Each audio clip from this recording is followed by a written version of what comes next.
Gloucester, summer 927. The ride took nearly a week, the way that Osrith's nephew took her down to the western hills. They avoided Bibbenberg and followed the Roman wall to the outskirts of Caerliguelid, before taking a track to the east which led down to a settlement of Britons at Penrith. The land to the river Lowther was st, Bishop Oswald told her, nodding to the ford. Over there is a Mont bridge, where Britons of old plotted circles in stone. The limit of her land, if the documents she owned were to be believed, Osrith thought, and she asked whether he knew where Maelth, the second wife of King Oswy, king, and Saint, Oswald's brother, had come from. For these were her lands, given through the female line through to Osrith's mother, Wythelth, and then to Osrith. Not for sure, her nephew laughed. But I do have time when I work through monastery libraries to find out more about our family. I like it that you take an interest. By their family, Osrith knew he meant their Anglish, their Saxon family, through hers and Eutad's father, all the way back to the flame bearer. And Osrith did take an interest, not least because her uncle Elfric detested anything literary, but because knowing about their family, their land around them, was important to the people who lived there now. Ask anyone in Berwick who their king was, and they would not say Aethelstan, even though he had invaded Northumbria when he had told Eutad he would not. Constantine, they would tell her. It was what Caltigar had told her, as had been. They stopped at a small settlement just south of Mont, and when she asked the question, the man of the tenant farm told her, Guthfrith the Norseman.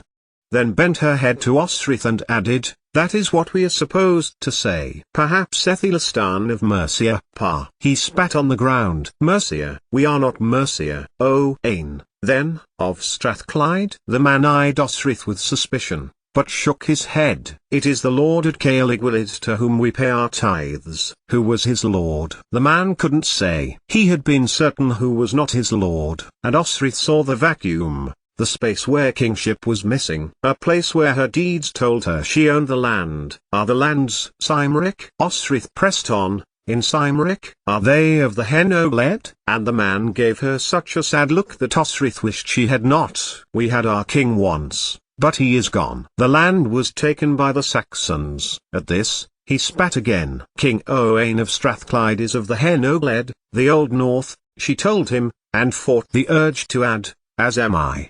And she gave him a silver piece for his time and got back on her horse, glancing back to the farm, and at the land, flatter to the east, rising to mountains in the west. As they descended down the country, Osrith asked the same question, who is your king? And the answer got more and more definite that it was Aethelstan, Aethelstan, once just king of Mercia, now king of Wessex and Cent and East Anglia, who had taken the throne at Ofoic and claimed Northumbria. This land is now called Englaland, one man told her as they approached Runcorn. Now that will take some getting used to. He glanced at his wife. We are of Northumbria, are we not, wife? And his wife agreed, as she brought Osrith and Bishop Oswald some food. And Osrith continued with her questioning as they travelled down the western Roman road, past places she knew, Cester, Worm, Bridgenorth, Saltwick, Worcester, a road that would take them, eventually, to Gloucester. What country is this? Which is your king? Some answers came that their king was Edward or Ethliad, although that was an old man with clearly an old memory, but invariably the answers she got were Aethelstan. Dyria and Mercia figured as much as Englaland, so clearly Aethelstan's policy of being seen by his people was working. Gloucester was as Osrith remembered. Large, laid out in a grid plan, it had a bare arrangement with gates around the city in times of war or siege. Osrith recalled going there with the Albemarles, when she was pregnant with young Finan, and wondered whether Peleg and his waif still had the alehouse, and if Cymric rebels still met there. Crowds were gathering, and Osrith looked at the direction in which they were travelling. The cathedral. And Bishop Oswald was heading the two. No swords, her nephew told her, and they walked to the outbuildings at the back of the cathedral, Oswald waving a hand to the guards as he passed. A perk, he told her, and led Osrith into the vestry, where the ecclesiastical vestments and rite artifacts had a home, the cross, the chalice, an incense box. In locked cupboards Osrith reasoned that the cathedral's relics were housed. Various saints would be reckoned there. But, of course, there was only one that was most important to Mercia, and more so, to Osrith and her nephew. Our ancestor, King Saint Oswald, is buried in the transept. Bishop Oswald told her. Lord Aethelstan had him interred there in a service before Tenhulg. He glanced at the side galleries. There is where he is buried, Aethliad, that is, and beyond, Ethelfled, beside him. I remember when he died, Osrith told her nephew. Murdered. Aethliad, that is, she added, with a smile. But the smile was not for her clarification, but for the black pleasure to know that Ethelfled was to be spending the rest of her physical days beside the man she had hated. And Osrith would never have known why. Aethliad was bold and bossy and stern, brave and stupid. But Ethelfled was spoiled, and believed her marriage should be a fairy tale in which her actions played no part. Happiness would roll up to meet her. When it did not, it was everyone else's fault, beginning with Aethliad. We are in time, God's fortune, Bishop Oswald told Osrith. Come, we will watch from the first floor. Bishops may invite guests to these restricted viewing positions. Others will be with us, he nodded, as bishops from other parts of the country were ascending a flight of stairs. To hear a king speak to his people was a privileged event, and it meant they got any information, any decrees or proclamations immediately. Knowledge, of course, being power. So they grew more powerful. As would Osrith. Into the center of the cathedral, hurrying up the nave, was a man dressed in the new red livery of Aethelstan, the golden dragon emblazoned one his chest. Chairs were being assembled,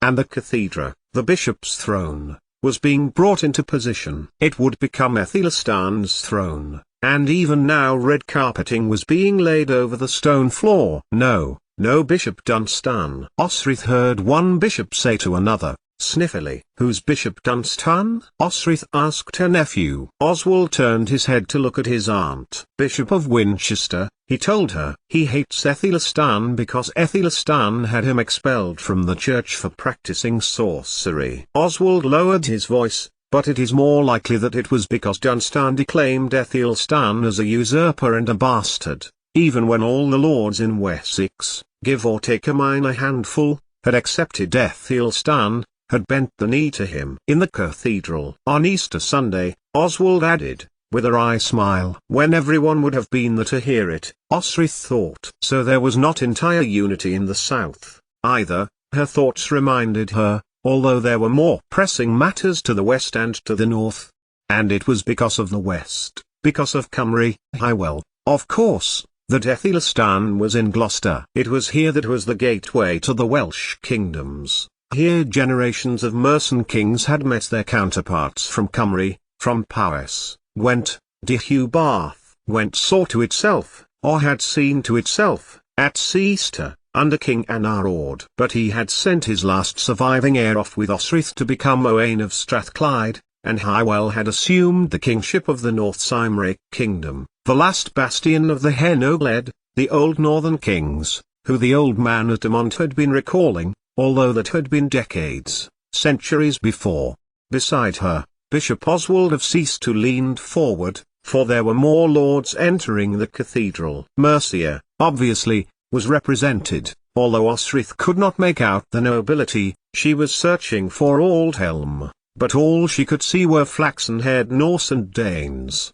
Wessex was there, Ethelhelm the Younger, the grandson of Edward's second wife, power restricted to that of an alderman when Aethelstan seized the lands of Devonshire, Wiltshire and Dorsetshire, the westernmost lands from Winchester, between the West Saxon capital and Cornwall, who had been atomized into discrete groups across the peninsula. No more of the Brittonic kingship rule in that land for Aethelstan.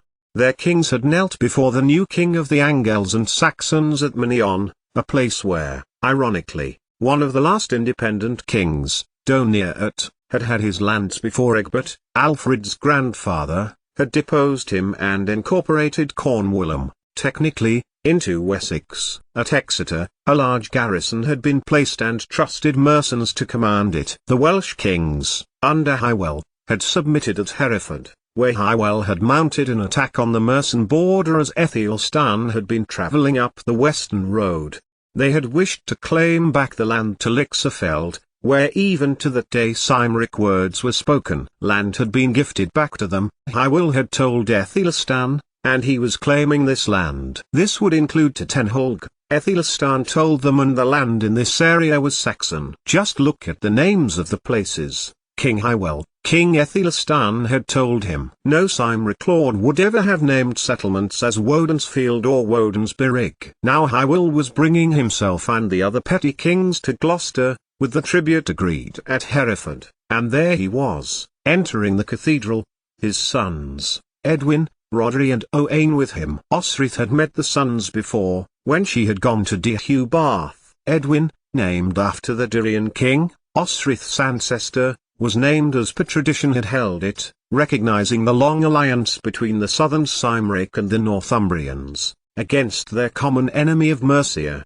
But now, Mercia was here, Aethelstan was here, or would be, eventually, and Cymru and Northumbria would bow to the king of the Angles and the Saxons. The king, reputedly, calling himself Monarchus Totalus Britanniae, the monarch of all Britain. It was outrageous, but well within his grasp if he could play the politics well, and use his alliances. And if politics and alliances failed Aethelstan, there would be war, and the war had to be won if he were to achieve this. A sick feeling began to dwell in Osrith's stomach, a kind of panic that was making her uneasy. Alba was strong, especially with the Norse. But the Norse only fought for themselves, although they might be more faithful if they were allowed to keep the lands they had claimed in the west of Owain's Strathclyde, and if Guthfrith, who her brother had prevented from reaching Constantine, was given Norfolk, Jorvik, back.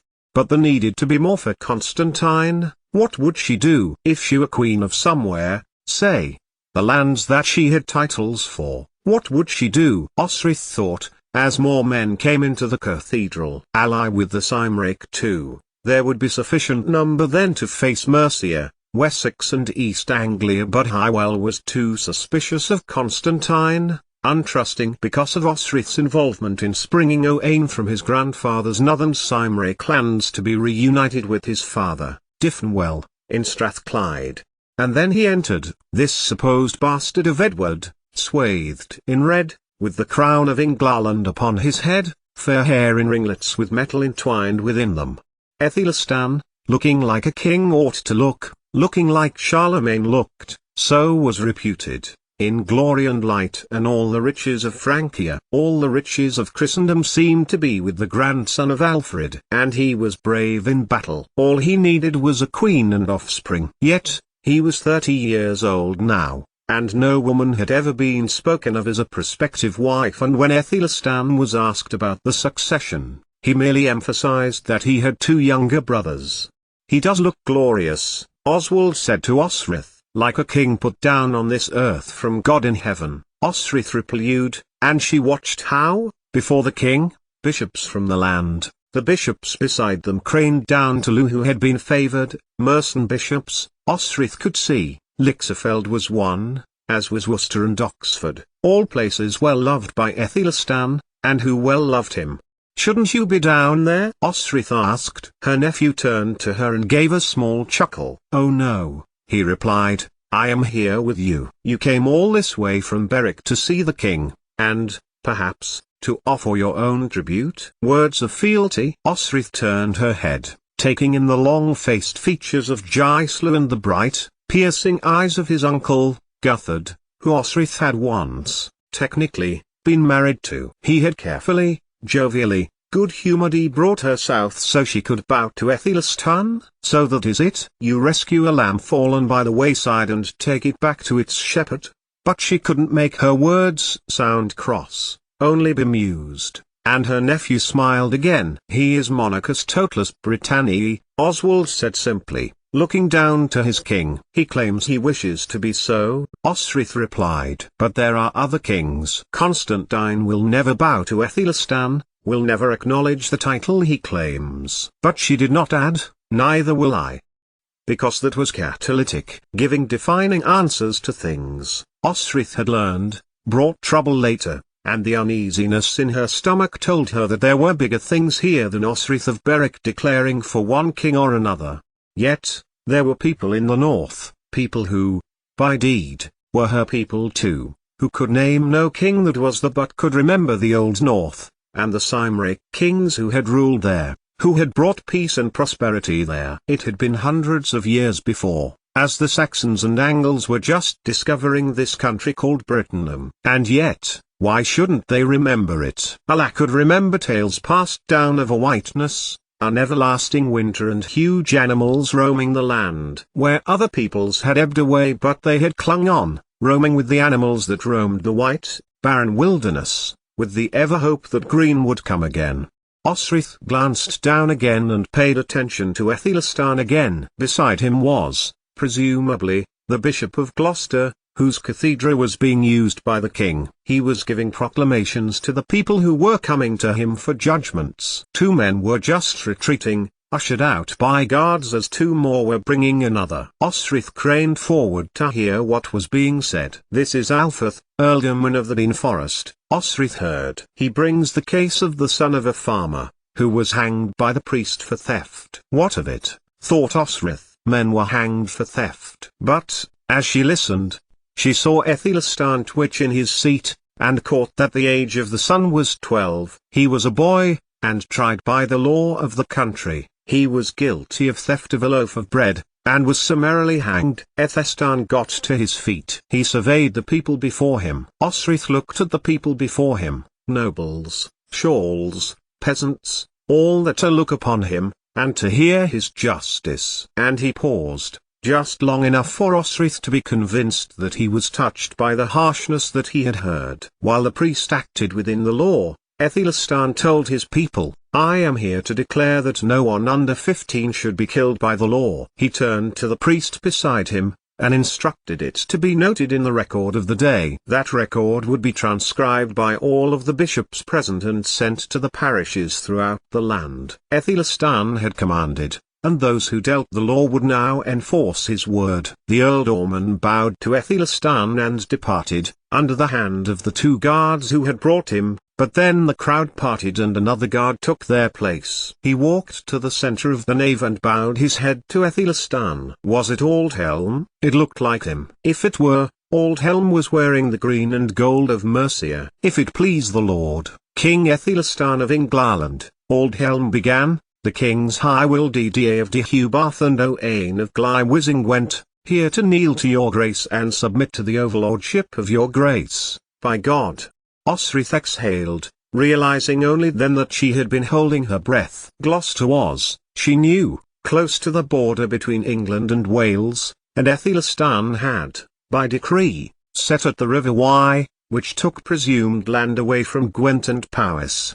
And she watched as Hywel bent low to Aethelstan, his 3 sons, 2 of whom were kings in their own right, knelt to him, there in the great cathedral built by Lord Aethelstan. What could she believe less, Osrith wondered, that Aethelstan had asked it, or that Hywel had done it? Owain was Constantine's sub-king, had never been asked to kneel to the king of Alba. She could still not believe this of the Hywel of Deheubarth that she knew. "King Aethelstan accepts your tribute, of 1,000 hides and the same of cattle," Aldhelm continued, "and your pledge to suppress paganism and promote Christianity in Norse and Danish settlers." Hywel glanced upwards before he turned, and caught Osrith's eye. If he recognized her, the king they called Hywel the Good did not show it. Instead, he walked proudly out of the cathedral, past all of the people, his sons behind him. "Rhodri is king now of Gwynedd,"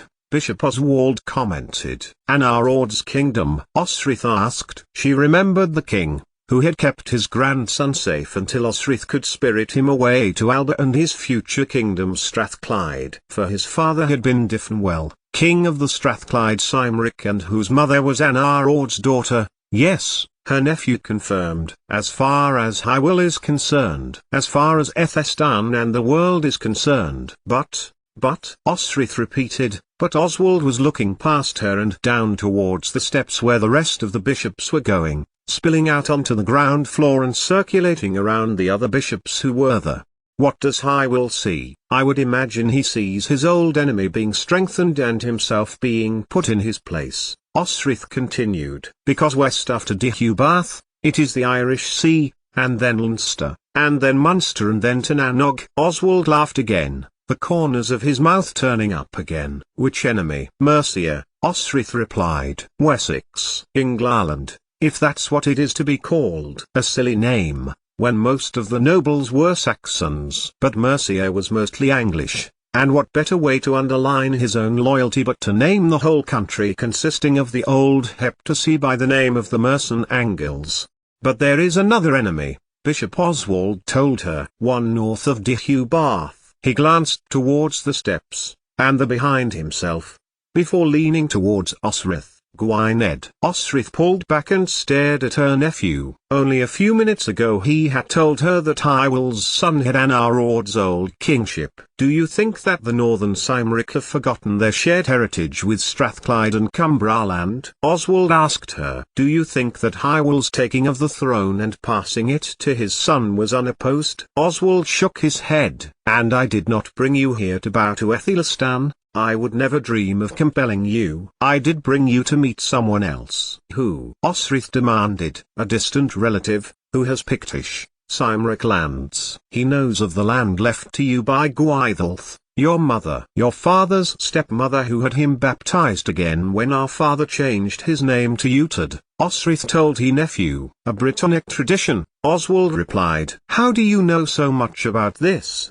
She asked her nephew. I am at a crossroads in Seaster, and I hear things. I hear that there are kin of Anarawd who wish to be independent of Hywel's overlordship, who put their hopes in Owain of Strathclyde and believed, that he would instigate rebellion leading to their reunification with the other Cymric in the Old North. You are all Coelhen's people, Bishop Oswald added. So, who better to appeal to than the Bishop of Seaster, whose lands his father and his uncles fought to protect when the burh was being built, with whose blood Mercia was bought and freed. Oswald nodded, and held out a hand to a door. It wasn't the way they had ascended, it was a door that was at the opposite end of the gallery, almost unseen in the darkness. The ground floor beneath them was lit but the stairs downwards were dark, and once or twice Osrith lost her footing on the damp stone. This way is rarely used, her nephew told her and answered her next question by adding, and because of who you are about to meet Hywel makes a show of defence, a promise of tribute to his enemy. Because Cymru is not united, rather, it is in rebellion. Gwynedd would fight to Thendan Yide to the south and Cymric. It looks north. So Hywel pledges to his stronger neighbour so his stronger neighbour will return the favour. And you think he should not? Osrith managed, her foot sliding on yet another damp step. Oswald stopped and turned to look at her. It's not what I think that matters, her nephew told her, and put out a hand to her wrist, guiding Osrith down the last few steps. At the bottom, the weak torchlight that had guided their passage flickered in a draught that was being caused by gaps in a door at the bottom, which swung open. A priest in a long cassock almost too big for him gave Bishop Oswald a nervous nod. Thank you, Father Fainhild, Oswald said, and took the torch from the man's hand. Please tell Father de Rebrand that we are here. A nod and a quick turn sent the man from Oswald, and Osrith followed him into the room, a cellar of sorts, but what turned out to be a mausoleum.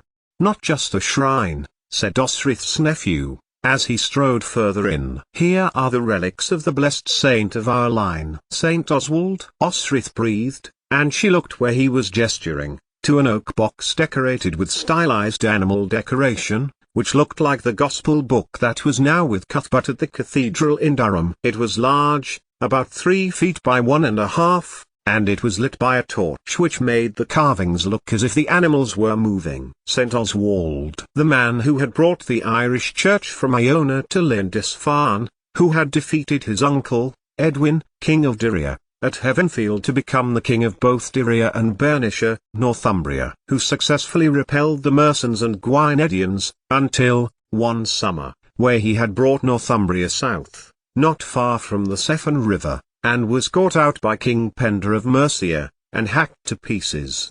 It took his niece Osrith, married to Ethelred of Mercia, instructed Oswald's remains to be interred in Lindsey, at the monastery at Bardsey. It took another Ethelred, Ethelflaed's husband, brought back the relics and to Gloucester out of Danish territory. Ælfric was reputed to have the head. Osrith had seen a skull in the oft above the chapel at Bibbenberg. It could have been the saint's head, she thought. Osrith noticed another door at the other end of the crypt and that her nephew had moved towards it. A figure was standing in the doorway. "Did anyone see you?" he asked the figure. Osrith craned forward to hear as her nephew added, "Father Theodrin. Did anyone see you?" A muffled reply came and, after a moment, Bishop Oswald stepped into the doorway. Dozens of men then stepped past him, and into the crypt, filling the space, standing row after row, and looking at Osrith. Her hand drifted to her belt and onto Bue's hilt, watching as the last man entered, Oswald closing the door behind him. He watched Osrith's face look at the men, medium height and not much different in features. Most had pale golden hair, some fairer than Osrith was herself, some darker. "They came to me, because they wish independence of Hywel, and they knew of a warrior queen, daughter of Gwyddulf," Oswald said, baldly. "Who?" Osrith wondered as she looked on their faces, her eyes resting on the man at the front. Who could be the Dactor of a Britain called Gwyddulf? And the man who had been looking at her, suddenly withdrew his sword, and in a heartbeat, he was kneeling, one leg on the stone floor of the crypt, both hands holding the hilt of his sword which he had thrust out before her. "Daughter of Gwyddulf," the man declared, and the men behind him, as one, all knelt to her too. "My name is Sendlan, grandson of Anarord, the last king of Gwynedd." And memories flooded back as the man continued to speak. Osrith remembered nearly 20 years before, after the Battle of Tatenholg, going to take Canute's blade ice spite with Father Beilig to Hywel. She did not know it, but she was taking it to be used as a treatment for her brother, who had infected wounds from his part in the battle. Edith had used her skill, and cobwebs and honey, to bring him back from his delusional fevers. He had been treated at Hywel's fortress of Deheubarth, but that wasn't the reason that she had been there. No, Osrith was there because she was, again unbeknownst to her, she was to liberate Owain, Dyfnwal of Strathclyde's son, the same Owain who had travelled to Exeter and bent the knee to Aethelstan.